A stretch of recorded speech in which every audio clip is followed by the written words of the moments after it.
Good morning, good afternoon, and good evening, everyone, and welcome. My name is Sandeep Aneja, and I am the GSP class of 2000, and I live in Singapore, where it is just after 5 a.m. So I'm getting my first cup of coffee, and I do run this entity called Kaizen Best, through which I've met Leslie. We are an education-focused investment firm with activity in Asia and South Africa. It is my honor to introduce Leslee Udwin, a person of amazing substance, determination, focus, and integrity. I first met Leslie over a phone call introduced by the Dean of INSEAD Business School, Ilian Mihof. At that time, I was looking for a thought-provoking, passionate, and a person that desires to change the world. Looking for this person to keynote a biannual conference in partnership with INSEAD Business School. Dr. Mihof suggested that I speak with Leslie as a talk at INSEAD in 2017 or 18. Leslie, you might recollect this. I think it was at a Women's Leadership Forum or a class that you presented at. And he told me that there were numerous wet eyes in the room and a pretty long-standing ovation. And that's when I got to know you. So essentially, he suggested I should talk to you. And it was this incident that caused me to, my first clue to knowing and understanding who you are as a person and the charismatic change agent that you are. Over the last 18 months, I feel, Leslie, we've come to know each other better. And I'm absolutely in awe of your resolve to make the world a better place. And you've been a huge influence on my life and my life's direction. So I should thank you for that. Thank you. For those of you who haven't yet visited multiple listings on Leslie's achievements on the internet, she was born in Israel with family roots in England, Germany, and Lithuania. At the age of 9, she moved to South Africa, where she lived until she was 19. Leslie's life is punctuated by incidents where she chose to not accept the status quo, where she chose not to be oppressed, not to be the oppressed, and where she chose to speak her mind with clarity and force. And while she began her career as a successful and impactful filmmaker, producing and directing films such as The East is East, Who Bombed Birmingham, the documentary film India's Daughter, her life's work is the charity she runs since 2016, Think Equal, which aims to achieve equality across multiple spectrums, including race, religion, gender, and ethnicity. The core purpose of Think Equal is to bring social and emotional intelligence learning to early stage education, specifically for children between the ages of 3 and 6. Leslie has been recognized globally for her work as a human rights activist. In 2019, she received the UN Women for Peace Activist Award. In 2015, she won the New York Times #2 Most Influential Women of 2015 award. And that same year, she won the Swedish Anna Lindh Memorial Prize for Human Rights. Leslie is a force to be reckoned with, and in Leslie, discrimination and social justice have met their match. And we are pleased to have her speak at the 20th anniversary celebration of our class's reunion about how she found the path to her life's purpose. Thank you, Leslie, and thank you very much for joining us and enlightening us with your thoughts and your life's journey. Appreciate it.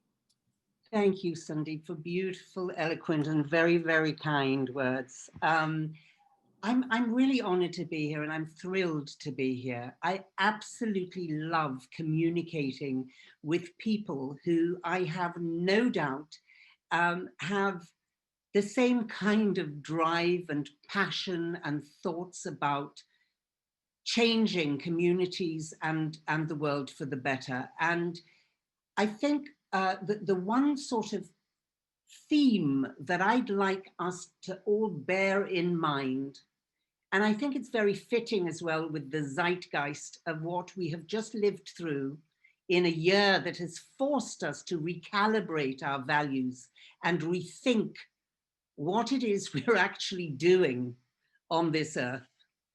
In a very stark way, of course, this what this pandemic has done, I believe, is it has defined the darkness and the light, and it defies the darkness.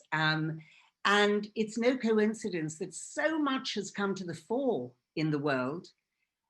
You know, these cataclysmic forces of truth versus lies and systemic racism, and you know, absolute refusal to accept that the world will go on as it is, and an enforced change to climactic factors that, you know, we haven't even willed, but it has come upon us. And suddenly people in Beijing can breathe the air, and suddenly you can see horizons that were hitherto hidden, and you know there is actually hope.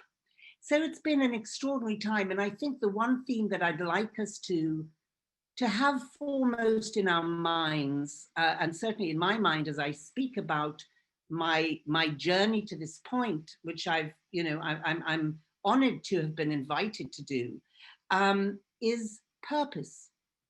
The notion of purpose and what purpose really is.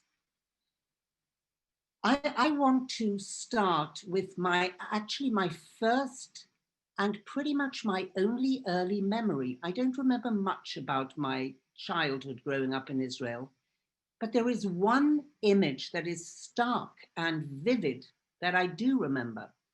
And to the extent that, you know, purpose might be embedded in one's experiences, I'm going to start with that. And this memory was of me hiding under my parents' bed, peeping out and seeing the shoe that my mother hurled at my father go right past me and crash into the glass pane of the bedroom door and shatter it.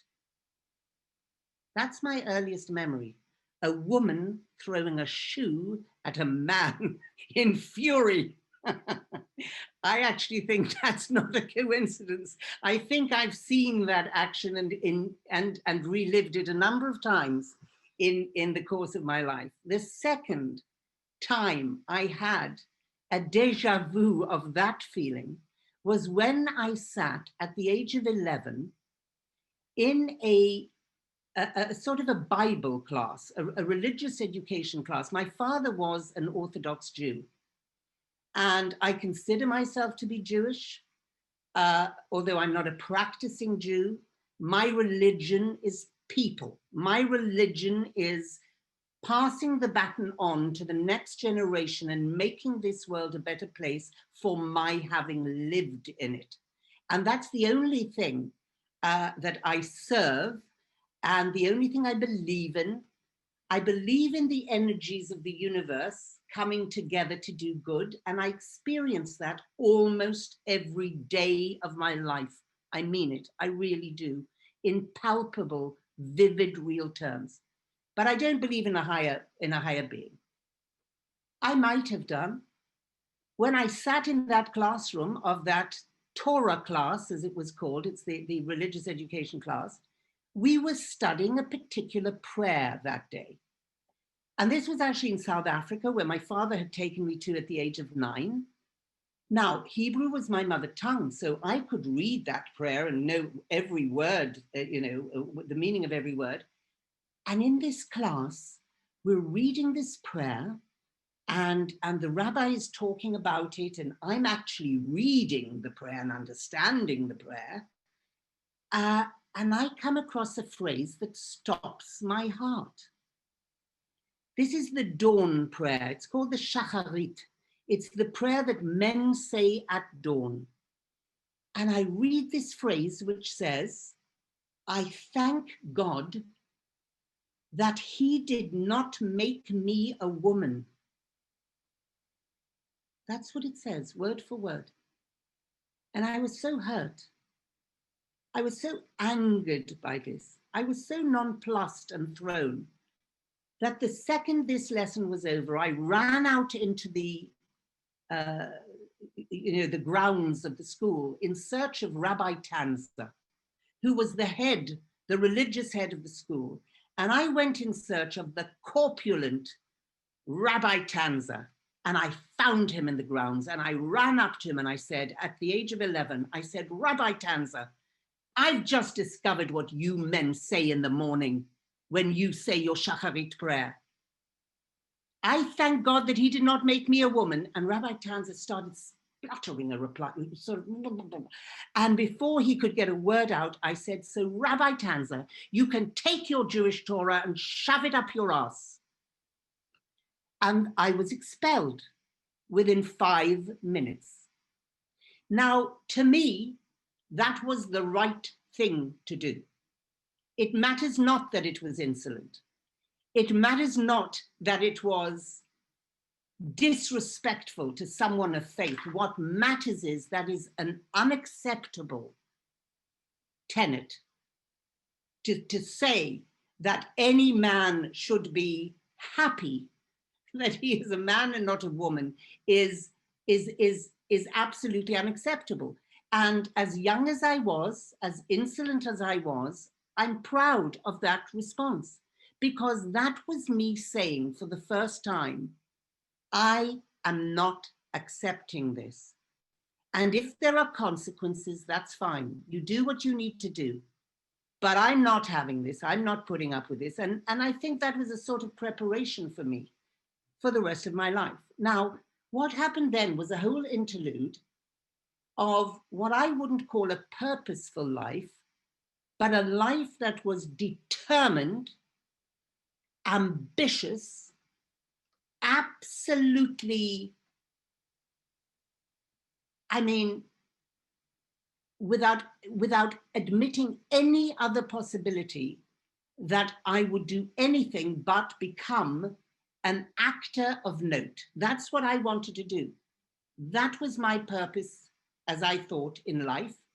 And I spent some 20 years pursuing that. I thought it was my purpose. It turned out not to be. I've had 4 incarnations in terms of my careers.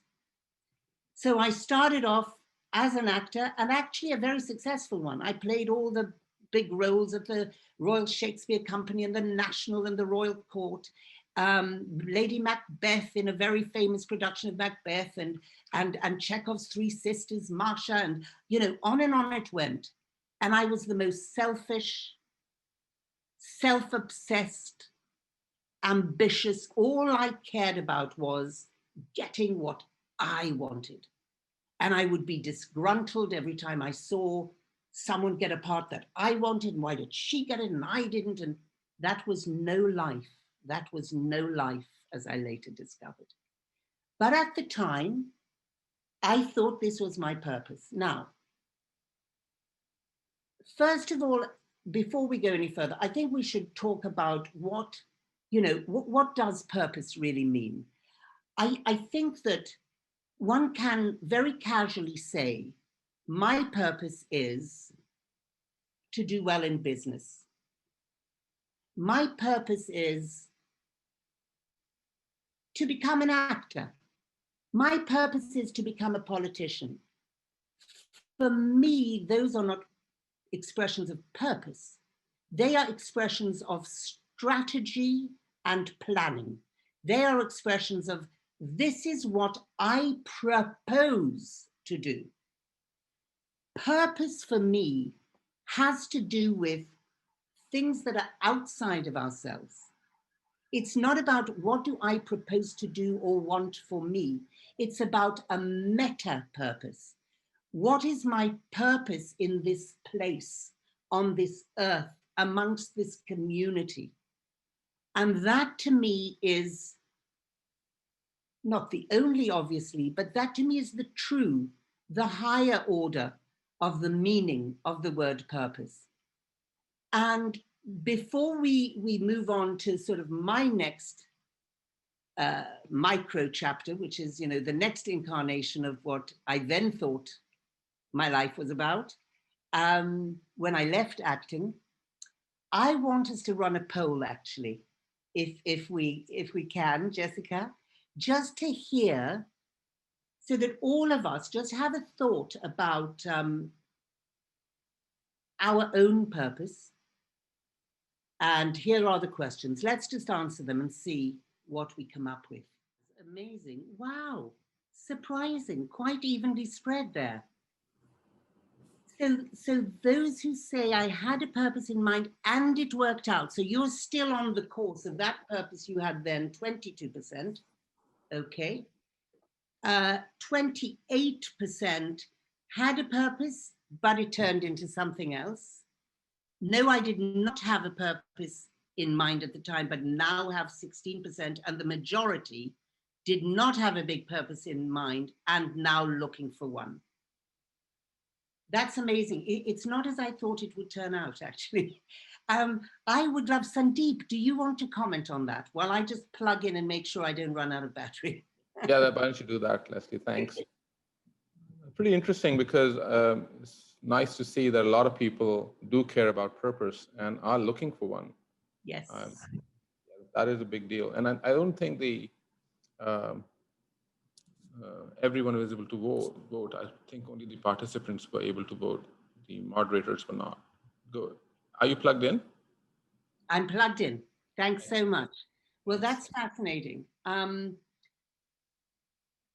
What often happens, and of course, it's clear from that poll that this happened to some of you, is that external factors come along.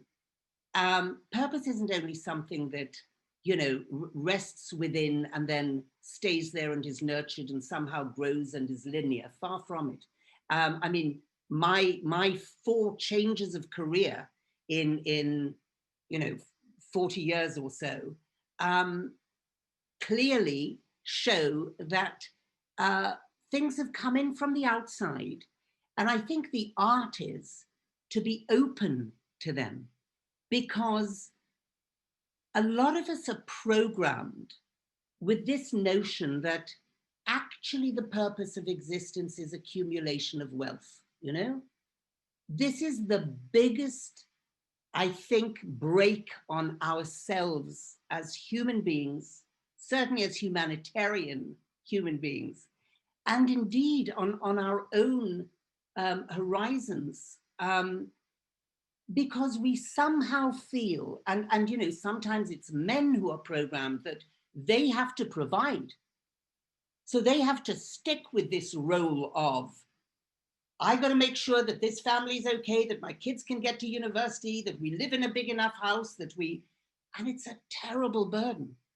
I mean, it's actually a burden that leads so many of our men and young men in the UK in particular under 40. Do you know what the biggest #1 killer of our young men is here in the UK? Suicide. Not drugs, not alcohol, not cancer, not traffic accidents, suicide. The burdens that we put on all of our children, but, you know, in this sense, in terms of, you know, enforcing a purpose that one then feels one has to mete out one's life according to this diktat, because that's what you've been told since you were a tiny child, you know. Man up, provide, you're responsible. Terrible straitjacket to put our kids in. Now, I think that, you know, this concept that the purpose of life is the accumulation of wealth is the biggest lie we are peddled. And it's actually a way of controlling us, politically controlling us.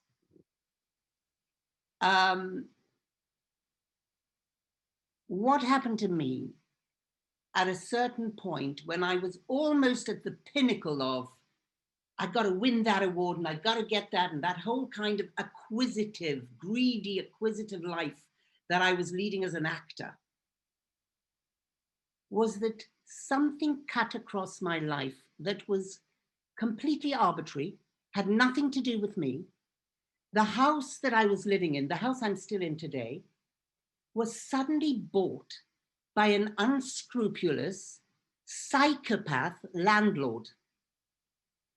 And his purpose in life was certainly accumulation of wealth. And the way he set about it was he would go around buying houses that had what we called at that time sitting tenants, Rent Act protected tenants who could not be gotten out of their homes, right? Margaret Thatcher actually did away with that protection when she came in 1979. for future tenants, but I was a protected tenant, paying, you know, an affordable rent. And this guy comes and buys our house and starts threatening our lives and making our lives a misery. His purpose is to frighten us out of the house so that he can have vacant possession, and the house that he bought on auction for, at that time, 750,000 British pounds, he could sell for 1.5 million if he could decant the tenants. Big profit margin. So he comes and breaks down to the doors to one of the flats and starts throwing the furniture down the stairs in a show of strength to frighten us. He threatens our lives. We live in complete terror. We find out who the man is. He's operating under an alias, and it turns out his name is Nicholas van Hoogstraten.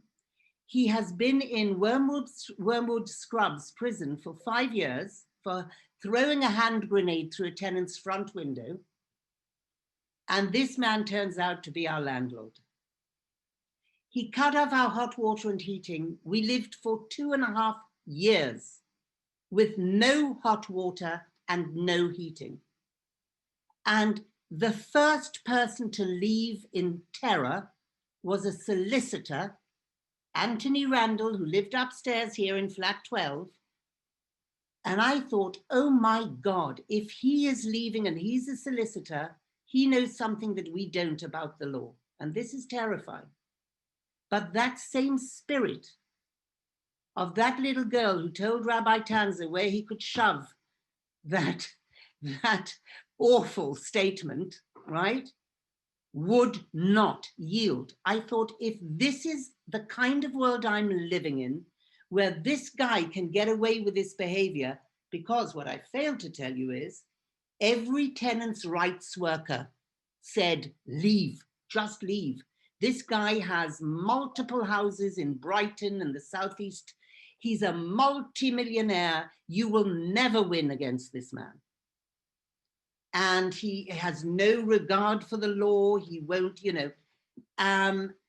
The police, I went everywhere. The police told me they couldn't do anything until he actually harmed one of us.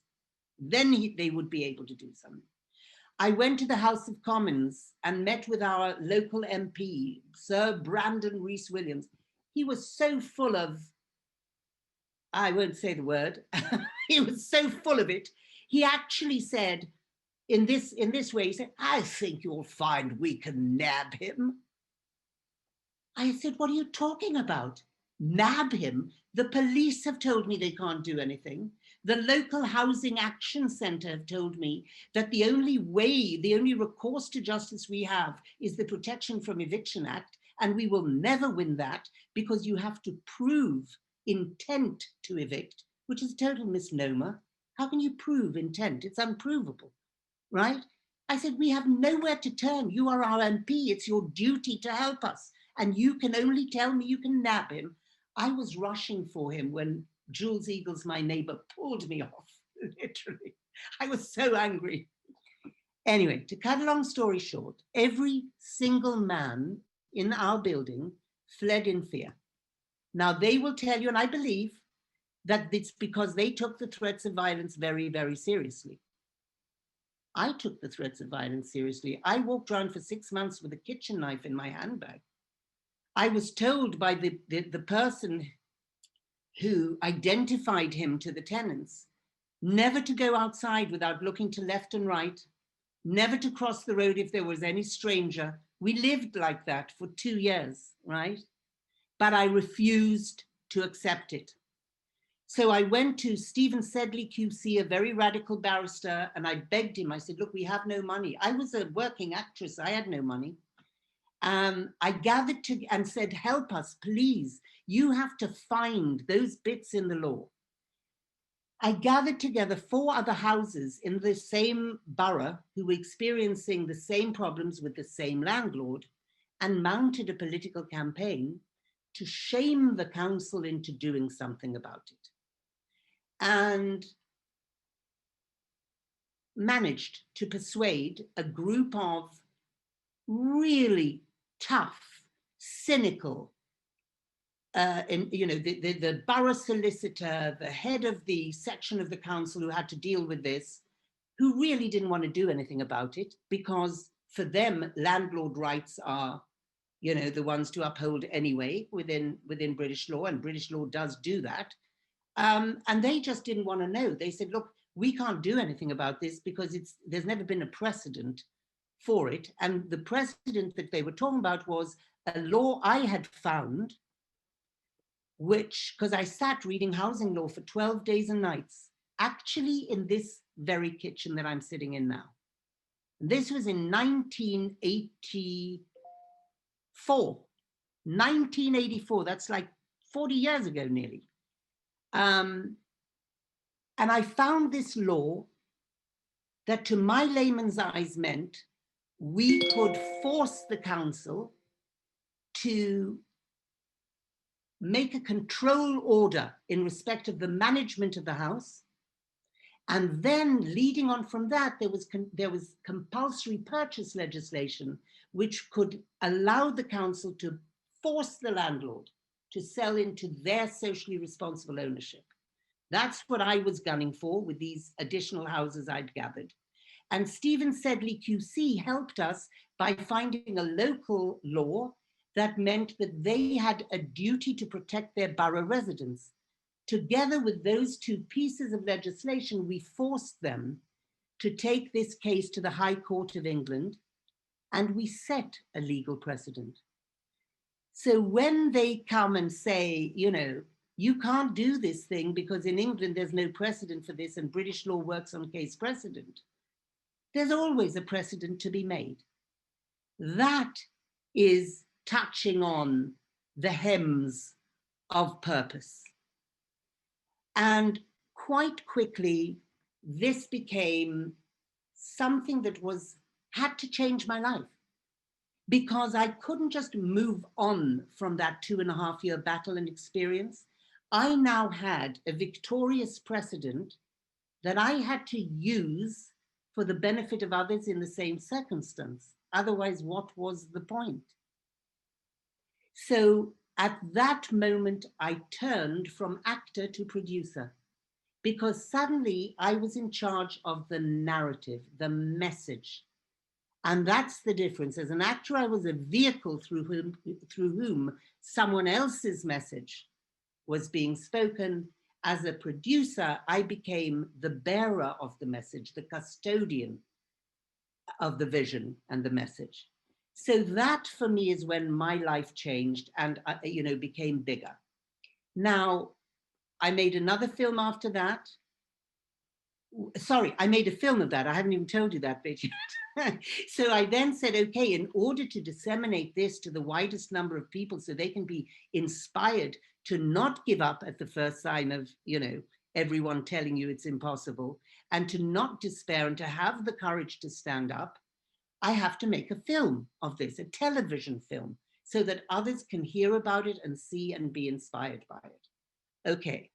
I made that film, not as the producer, but I watched the producer who I gave it to, as it were, and learned from him. The next film I actually did produce released 6 innocent Irishmen, known as the Birmingham Six, from the greatest miscarriage of British justice we've ever known in this country, and God knows we've known a few. 17 years of wrongful imprisonment. And I made a film that released them from prison. My film was audacious. It was a drama documentary, and drama documentaries are very, very important because they enable you as a viewer to really sense and get feel your way along this journey, not just have the facts in some dry ruminating way. Okay, so these men are released from prison. The day after my film is screened, it was called Who Bombed Birmingham. It was with John Hurt. I don't know if you know that actor, brilliant, amazing actor, British actor. The day that film was, morning after the film was screened, Margaret Thatcher, remember her, stood up in the House of Commons and, apoplectic with rage, said, we will not have trial by television in this country. And 6 months later, these men were released after 17 years of being wrongfully imprisoned. That was a huge sense of purpose. Or I don't know about purpose achieved. Yes, it was. It was. That is exactly what it was. Because there was the purpose to release them, but also it was coming in touch with a kind of activism that is so completely filling. It is so satiating to know that you can give and work beyond yourself. For me, has been the most freeing and the most glorious lesson and lessons I've learned in life. So on then through a film called East is East, which actually was a drama, a comedy. It won the British Oscar, the BAFTA. It changed relations between the Asian, as we call them Asian. I think when you say Asian, you're talking about the Chinese population, aren't you? For us, the Asian population is the Indian and Pakistani population in the UK. And it changed relations between them and the Brits, who were honestly, there was such racism going on when this film was made. And this film really brought the communities together. They made it hip to be Asian in Britain. It was a fantastic film. And if you ever get the chance, actually it was released by Miramax in the US, so I know it's on DVD in the US. It's a fabulous film. Get the DVD and watch it. Hilarious and utterly enlightening. Beautiful film about tolerance and human beings. And then, of course, I made a few films in the meantime, but the next significant one for me, as it touches on purpose, with purpose as the arbitrator of what I'm talking about here tonight, was a film called India's Daughter. And that became, unbeknownst to me, my last film that I shall ever make. And for this reason, this film opened my eyes so completely to what we are consistently failing our children in. How neglectful we're being, how blindly we're sleepwalking through to our own disasters, and how responsible we are for that. That having made that film, I can't now turn my attention to another subject. I have to fix what I know is fixable as a result of making that film. Now, that film was prompted by this horrific gang rape in Delhi, in India. Do you remember the case of the girl on the moving bus? Gang raped by 6 men. Sorry to remind you of this horrific detail, but it's important we know how brutal it is. Her intestines were outside of her body at the end of this ordeal when they had finished with her, and they threw her on the side of the highway like a piece of rubbish to die naked and bleeding. She died 13 days later. The surgeons had said they didn't even know what parts to join. I went to India to make that film, not because of the rape, because I saw the most astounding sights I'd ever seen. The most admirable, courageous, beautiful protesters out on the streets, men and women saying, no more, never again. And I fell in love with these protesters. And I thought, I've never seen a country in my entire life stand up with so much courage, facing water cannons, facing a terrible oppression from the then Congress government. All governments have to quell protests. They terrify them, so they will quash them. But these people, in their hundreds of thousands, millions, there were not scenes like that since partition on India's streets, right? I fell in love with those protesters. I felt I have to be a part of this. I have to amplify their voices. And when I got there, and by the way, this was my 3rd incarnation because I had to become a director at this point, from having previously been first an actor, then a producer, then a director. Why? Because I didn't have time to go and raise the funding. You usually go, you have meetings with funders, you raise the, I didn't have time for that. I had to get on that plane and go there. So I had to use my own funds. I couldn't afford to hire a director. So I thought, I'll do it myself. Okay, I'll do it myself. I spent 2.5 years making that film. Now, the critical thing to say is that when I actually got down to it and the chips were down, I thought, what the hell am I talking about? Really? I'm going to amplify the voices of the protesters. That's nothing but jargon. It's empty. What do I really intend to do here? What's the purpose of making this film? And I decided there was no earthly purpose in making it unless I could sit in front of those very men who had done that to this girl, look them in the eyes and find out what kind of human beings do this to another human being. And I persuaded the Director General of Tihar Jail, which is a very high security jail, to allow me in with a very small crew. And I sat for 31 hours over a number of weeks with those rapists and 4 others whom I practiced on, and I needed to practice because I'd been raped at 18. So many of us are. 1 in 5 women have either been raped or been the victims of attempted rape. And I was so convinced that when I got there and sat in front of these men, my biggest fear was I would actually assault one of them. That was my terror. Because you can see I'm a passionate person, right? I'm not a violent person. I've never lifted a finger, not even to my babies when they irritated the hell out of me, right? Never. But if ever there was a situation where these demons would rise up and get me and I would literally throttle someone, it would be that rapist sitting in front of me. So I had to test my own mettle. So I begged the DG of the prison to let me practice on others. The first one she gave me to practice on had raped a 5-year-old girl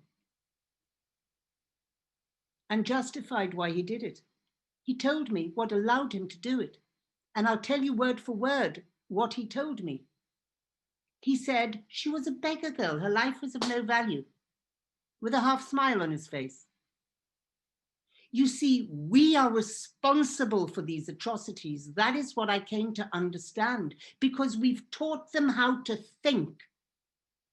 Socio-cultural thinking is programming by any other name. So if we teach our boys that girls are subject to different rules, that girl on that bus, as they told me, was out at night after dark. In that culture, a girl who's out after dark is a bad girl. That girl who went to see Life of Pi at that mall before she climbed on that bus was with her boyfriend. She wasn't married to him. He wasn't her father, her brother. In that culture, that means she's a girl of no honor, a slut, as they said. And that entitled them, as they told me in this film, not only, they said, did she deserve what she got, but we had a duty to teach her a lesson. These were good boys doing what society taught them to do, to judge that girl as a slut. Because, now, it's critical to say at this point, before I say another word, this is, every culture has its own particular expression. But it's the same thing as goes on right here and in Canada and with all the judges and in the States and with rape culture on the college campuses. And, it's the identical thing.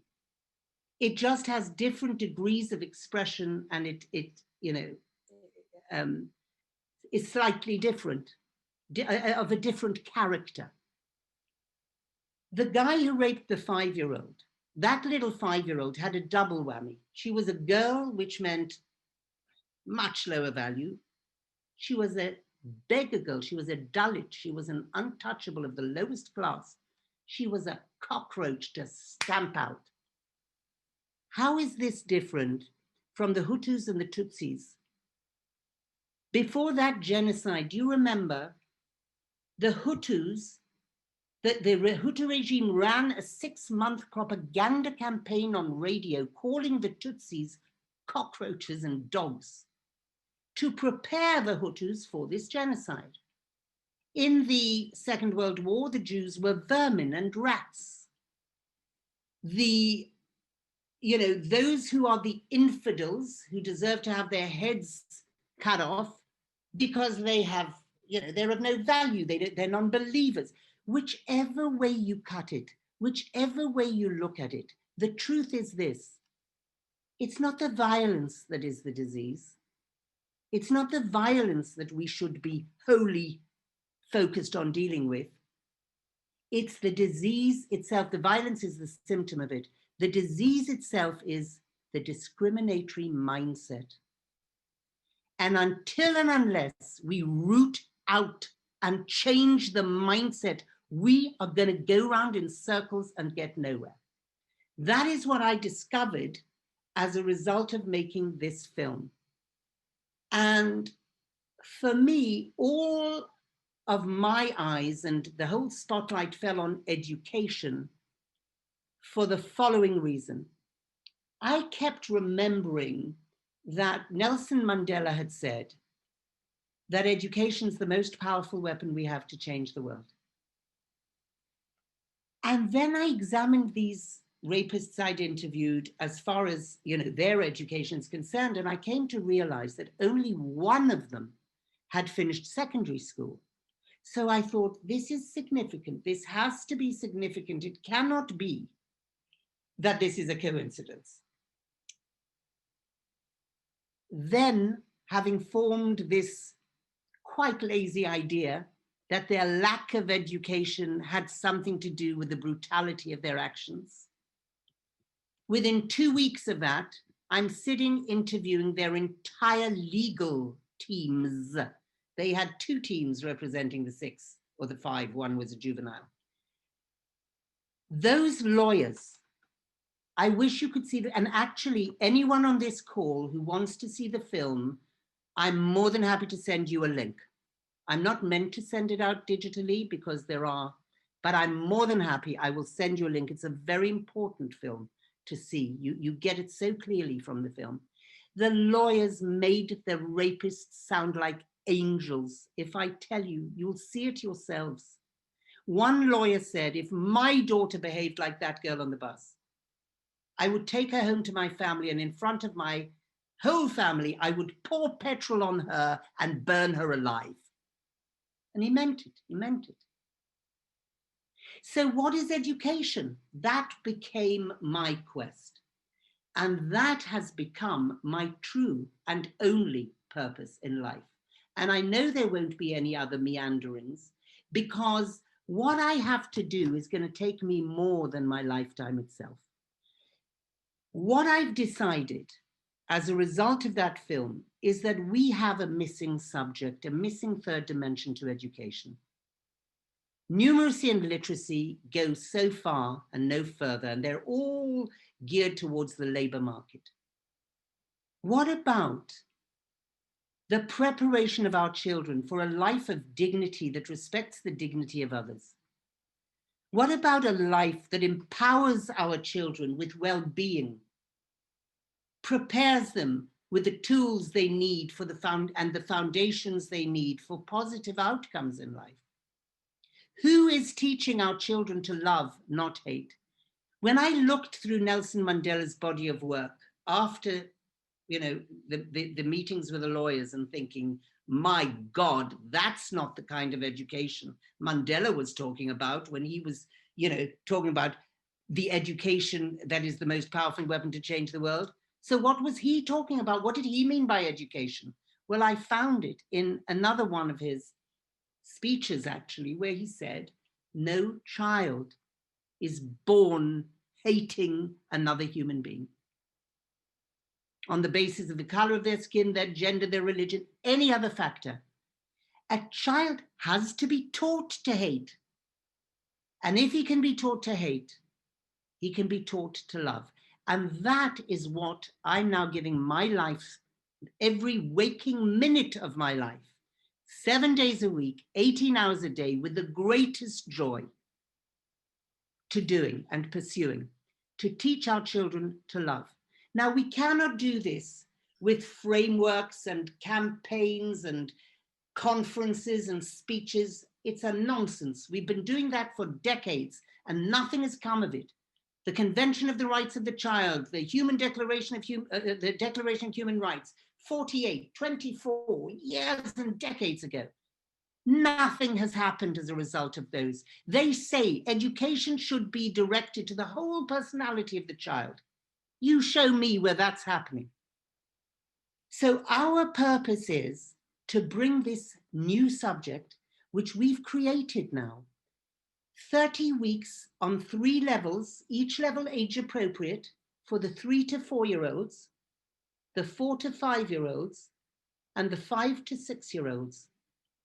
And we don't go beyond 6 because we are in the business of putting in the foundation that nobody else is attending to because we're sleepwalking through things, right? So that's the only foundational stage that we focus on. It's a big job. We have to get this to every child in every classroom in every country in the world. We've been alive 3.5 years now as an NGO. We're with 94,000 children now. We're doubling our numbers in January because we're going into the Eastern Cape, where we have the Eastern Cape Department of Education assigned to give this program to every single 5-year-old in the whole province of the Eastern Cape. That's every reception class. 94,200 of them. These materials last for 10 years. So we go in, it's ridiculously cheap. It's $2 a child, amortized over 10 years, because we're a philanthropy, we're not a business. So we give the schools the materials. We never allow schools to pay because we don't want this inequity where schools who can afford it will do it and the schools who can't won't. So we raise the money from philanthropy. We come in and we give the materials, 22 narrative picture books. We've got, basically a kit. Here's one called Sizwe Smile. We're teaching the kids global citizenship. With every book, they see people from all over the world. I love my planet. We're teaching them environmental stewardship. We're teaching them gender equality. This isn't just about emotional intelligence, which of course is key.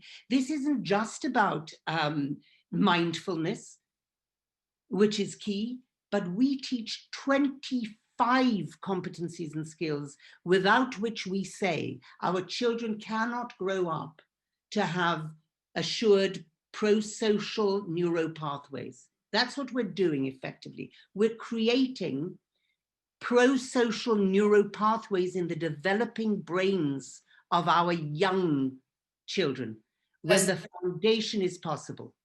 We have 5 minutes, and I wanted to pause you there because I know there are probably some questions. And so what I'll do is ask everyone. I will tell you, this is Jessica Manella, class of 2000. I have had the opportunity to get to know Leslee over the last couple of months, and I think there are no questions that are off limits. None. If you have questions, please put them in the chat. And Leslee, I'm going to give the floor back to you to finish, but I think we can finish up over the next 5 minutes. People can put questions in the chat. I have a few for you that I can ask as well. And certainly at 2 o'clock Pacific, if people would like to stay, we can continue and do some Q&A. Does that work? Absolutely. And I'm happy to stay as long as the last person wants me to stay. Great. So if anyone has questions, please feel free to put them in the chat. Otherwise, we'll let Leslee go for another 5 minutes, and then we're going to stay on and ask a few questions. Is it possible to receive the curriculum and or the books? Absolutely. So because of COVID, we've actually brought forward a whole bunch of stuff that we were not going to do for quite a while. Obviously, we had to go digital fast. So we started immediately to build our online training platform, and we're nearly at the end of that. We have made of our narrative books animations. And actually, we've got some wonderful actors reading them. Olivia, do you know Olivia Colman, The Crown, who plays the Queen in The Crown? David Oyelowo, who played Martin Luther King in Selma, and some fabulous actors all saying, yes, of course we'll read a children's book. It's so lovely.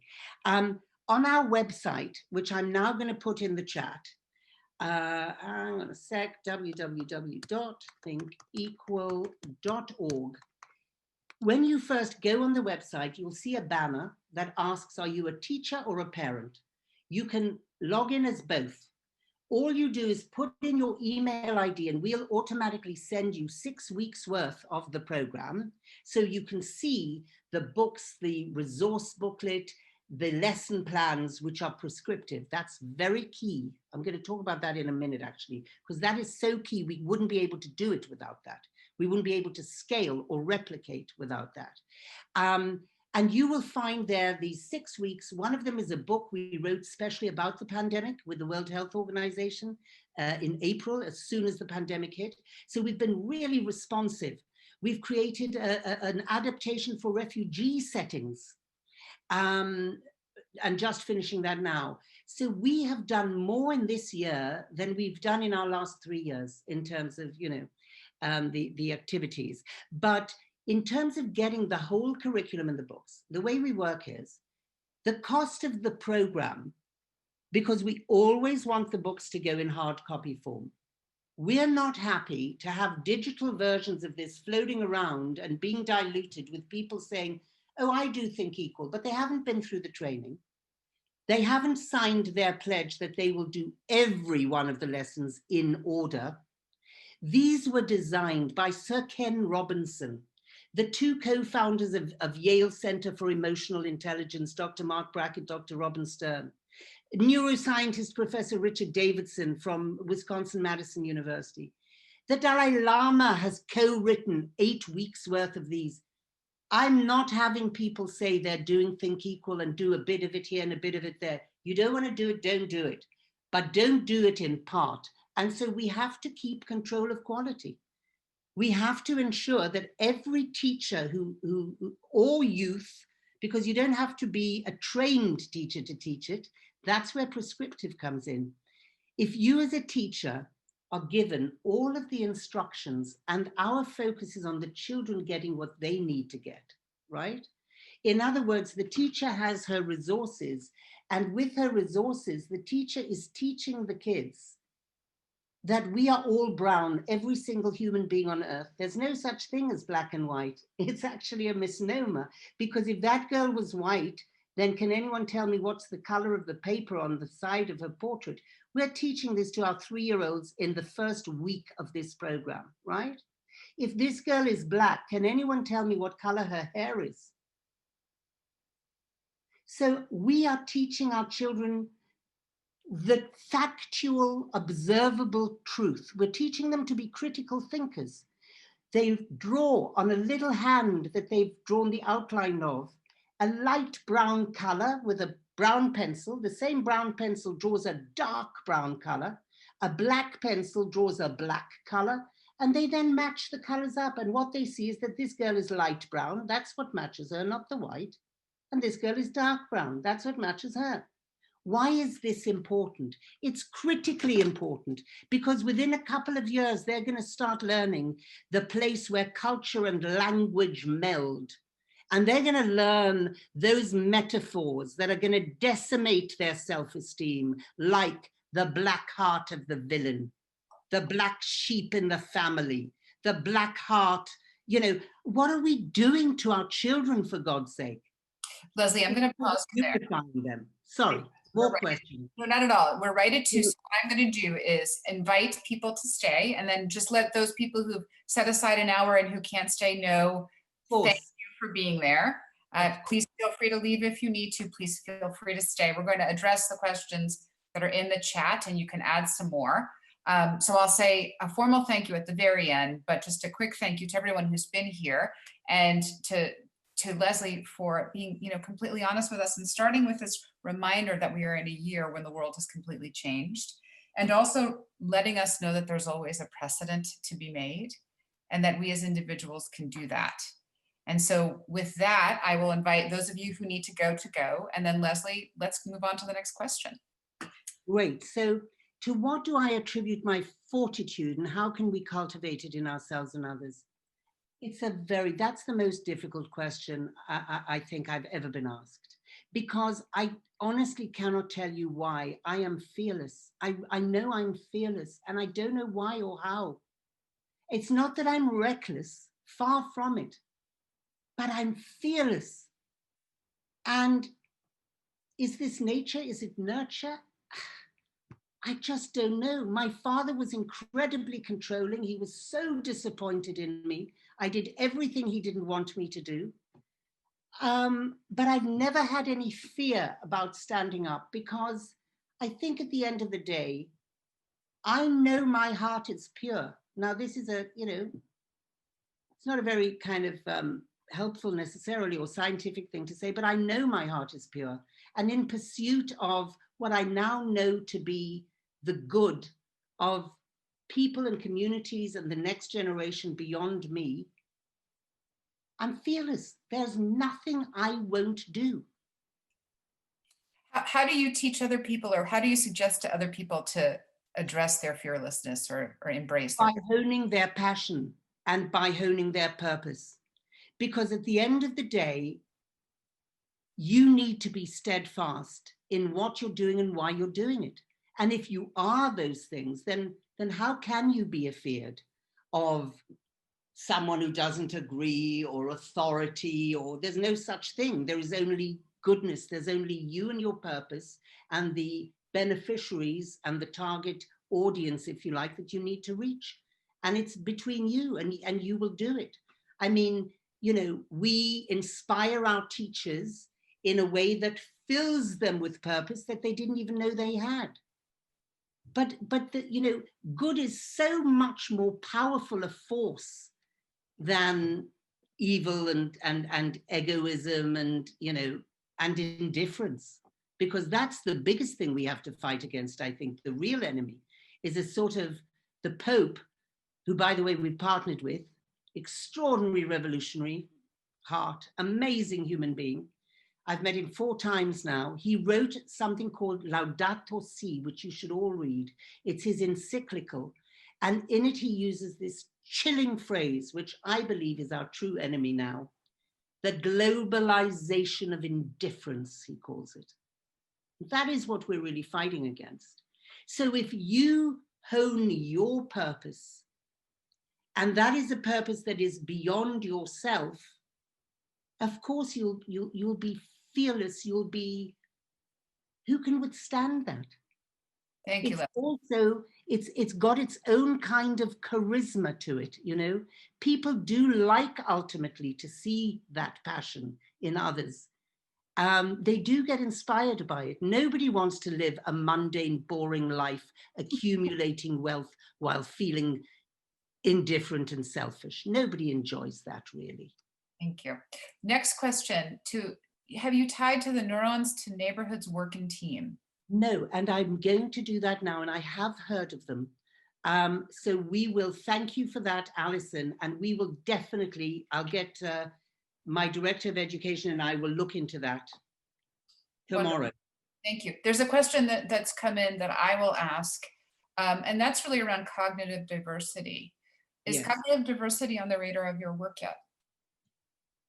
Everything is, cognitive comes into everything. You can't really separate out, the cognitive from the emotional. It's all one pot. But what we don't deal with is anything that has to do with literacy or numeracy or working memory, for example. So we're not interested in repeating things so that children will learn language. We're interested in them learning meaning. We're interested in educating their hearts as well as their heads. And we leave the education of their heads and the numeracy, literacy to the rest of their schooling, because that's pretty much all they're going to get, without the social and emotional learning part. When I sit with education ministers, and I have to, because we scale this, right? We need this at scale in countries. I say to the education ministers, and this they get, you have a duty of care to your younger citizens. How can you deem it to be compulsory for them to learn numeracy and literacy, but it's optional for them to learn how to value another human being? And it's optional for them to learn how to lead healthy relationships. This can't be optional and can't be arbitrary. You have to make this subject compulsory alongside the others. And the first country in the world has now done that. Belize. We're going in January. We are training every single one of the early years teachers of Belize who teach 3 to 5-year-old kids. In our agreement with the Education Ministry of Belize, they use the word compulsorily. We made them put it in and they agreed. They are teaching Think Equal, the name of this program, compulsorily to every single child in Belize up to the age of 5. It's amazing. How do you get buy-in from schools in areas that don't necessarily share these values? It doesn't matter if they share the values or not. They know they need this. They need this as a COVID response. Forget about, ending discrimination and violence. Let's talk about cardiovascular disease. This is a public health intervention too, Stress in early childhood has been proven to be as strong a predictor of cardiovascular disease and diabetes and cancer in later life as any other predictor of cardiovascular disease, diabetes, and cancer. So, who does not want their children to be cured of stress by being given the tools from the age of 3 of how to handle extreme stress, right? We teach them this beautiful tool, the mood meter of Yale Center for Emotional Intelligence, where they learn how to plot their emotions and what to do. And, we give them all sorts of tools. These kids are transformed within 3 months of this program. They don't need the 3 years. I want them to have it, but they don't need all 3 years. How are you measuring that? So we're measuring at Yale, and we have been doing an RCT across 5 countries. We've just got our results in from Australia. Thrilling, amazing. Reductions in anger, reductions in anxiety, increases in pro-social behavior. And of course, this has been measured, let us not forget, for the last 60 years in longitudinal studies, James Heckman's studies. Nobel laureate James Heckman, who, the Perry High Scope, which is, I think, one of the most famous studies of this, we know that this lasts into adulthood. We know this works. And there's ample measurement. I can, point to ample measurement if anybody wants particular. And how do you sustain learning over time? So we've only been doing it for 3 years. Once they have the materials, and we train not only one teacher per classroom, we train the teacher. If there's an assistant, we'll train the assistant. We also train the head of the primary. If there's a departmental head, like South Africa has this system, we train them too, so that there are more people to take over the baton. But once they have the materials, these will last for at least 10 years. How do we make it not sustainable would be a question to answer, because once you have these amazing resources, you've got them for free. They've transformed your children. You've seen with your very eyes as a teacher, a child who came to you. I'll just give you one thing an Australian teacher said to us, a girl who was dropped off by the mother. And when the mother first brought her to the class, she said, "I'm really sorry, you're going to have a handful. My daughter's vicious." And the teacher was shocked. She said, "Oh my God, this mother has called her own child vicious. What a terrible thing." Within a week, this teacher told me, she knew exactly what her mother had meant, because this child took pleasure in hurting. She couldn't describe it any other way. She would go up to a girl with ponytails, she'd pull them and walk off. She said 4 months into this program, this little girl, who she also had to recognize had a vicious streak in her, has turned into, and this is the words of the teacher, word for word, "the kindest girl I have ever taught in 15 years. That's the dichotomy from one to the other. Now, I don't know what this is. Is it brainwashing? If it is, it's good. It's brainwashing to the good, right? Our kids are being brainwashed to the bad all the time by every poster they see, by every billboard of how a woman should look and be an object. And what are we doing to our kids? It's so easy to put it right. That's how it'll be sustainable, because it's an amazing program. It's working. Who's going to not want to do it? Who doesn't want well-being for little tiny ones? Are you working with orphanages? We'd love to work with orphanages, so we're not working with them yet. Do you work with orphanages? Do you have anything you have that you can bring to us? We will fall upon with love and partner, because that is how we're going to continue to scale, is, you know, through partnerships and amplifying our work with others. We'd love to work in orphanages, and this would do so much good in orphanages. It creates little communities of support amongst the children, you know, and it's a playbook for them as to how to do that, how to love and support each other. So we're coming up on, you know, almost 2:15 in the Pacific. So let me ask you that final question. There's a couple more, but before we go there, how can we work with you? So you're saying you'd love to partner. How, you know, what are you looking for? What can we do? We're GSP. We look for everything and anything we can get, because our ambition is huge, and I won't stop till I die. And then there'll be some countries yet to do, okay, to get this into. So what do we need?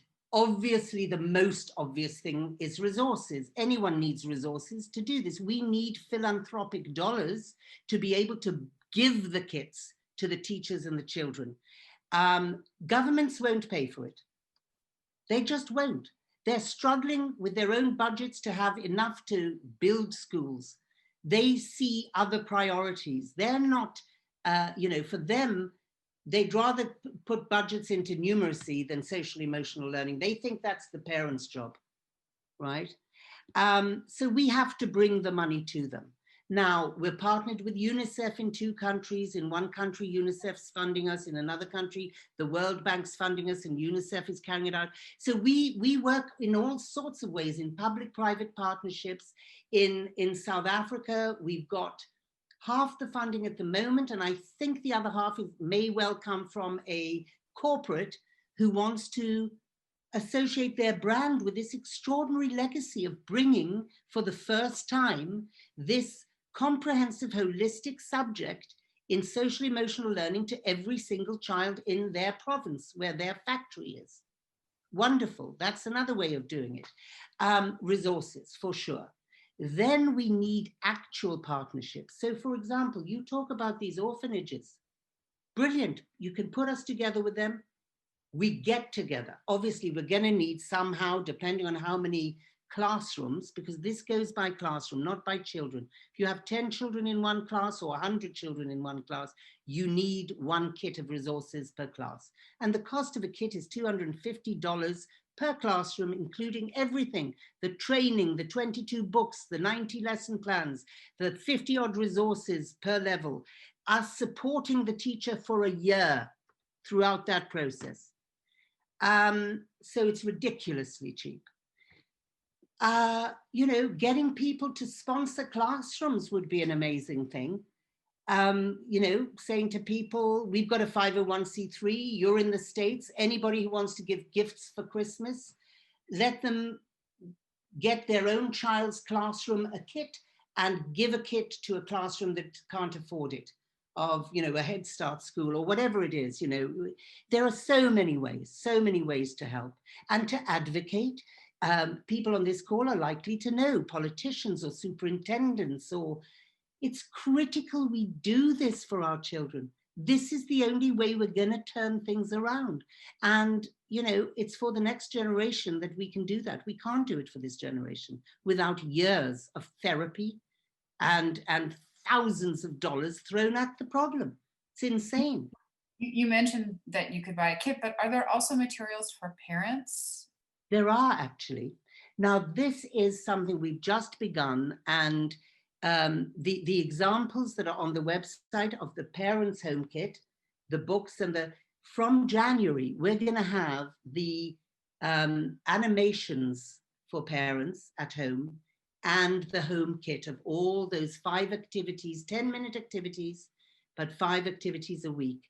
And that is, I believe, a subscription for 18 of them, 18 books and weeks worth, for $69. Wonderful. So it's all hugely affordable. You know, we're not talking about anything either expensive here, and it's so simple. It's so simple to actually to use. You know. Thank you, Leslie. So you know, it's 2:17. It's been wonderful to have you speak. For me, from the moment I met you, you were an inspiration to me, both for how, you know, deeply you're committed to this purpose, but also to the fact that you have lived in your purpose for your whole life. And, you know, for me, I think there's a bit of fear about doing that. So to see someone doing it makes me feel inspired. So thank you very much. Thank you for saying that. Can I very quickly answer that last question, because it's very important? Yes. Sorry. So the question is, what happens when the parents don't agree? And the kids, of course, go home to the parents. Now, two things to say about that. Number one, we can't actually control that. That is the truth of it. We can't change the parents. By definition, the parents are above the age of 6. They can ameliorate their behavior, but they cannot fundamentally change. In fact, their discriminations go deeper the older they get, right? Now, the children are agents of social change. They go home and teach the parents. We've had parents running into the teachers saying, this thing, the kids are talking about this with the yellow and the red and the thing, and can we have it at home? Where can we get one? The kids are going home and saying to the parents, we have all these stories every day. Stories come in from teachers. We've got 94,000 kids. A lot of stories come in, right? And we hear the child who went home and got everyone around the dinner table. This is a 3-year-old kid telling everyone around that table to get up one at a time, to go to the dustbin, pick up the lid, and throw their anger into the bin. This isn't even something that's in the program. We don't tell the teachers to do this. Somehow this is getting through, right? The other kid who was reported to go home and say to his mother, Mummy, you are blue every day I come home from school. You are blue. You need to talk about why you are blue, because then you'll go into the yellow. You know, so they are doing this. It's happening. And the second most important point is this. To some degree, and it's a dangerous thing I'm going to say now, but I believe it's true. To some degree, it doesn't matter a damn what goes on with the parents in the home, because the child's brain will have made those connections and will be pro-social to the adulthood of that child. That is how we'll change the world, even if the child has to look at what's going on at home and say, my parents didn't have that privilege that I have. They don't have Think Equal in their lives, but I do. And I have the support of my friends in the classroom, and I know what's right and wrong because their brain is being set in this way. And that's all we can do. We can't do fairer than that. Wonderful. Yeah. Thank you so much, Leslie. Would it be all right with you if we shared your email with everyone who's here? Absolutely. And I want to share the film with everyone who wants to see it. So, and I think it's best you tell me if you want to see it, because some of you may not wish to see it, and I don't want to throw it at you and then, you know, tempt you to see it if you're going to be upset by it, sort of thing. So I'm putting it in the chat right now, which is why I'm sending Leslee Udwin. Wonderful. Thank you everyone for coming, for taking the time. Thank you, Leslie, for this very inspirational conversation. And we look forward to seeing the wonderful work that you do as the years go on, and to supporting you in that. Thank you so much. And lovely, lovely to have chatted to you. Bye, everybody. Have a lovely day. I'm going to sleep now. Bye.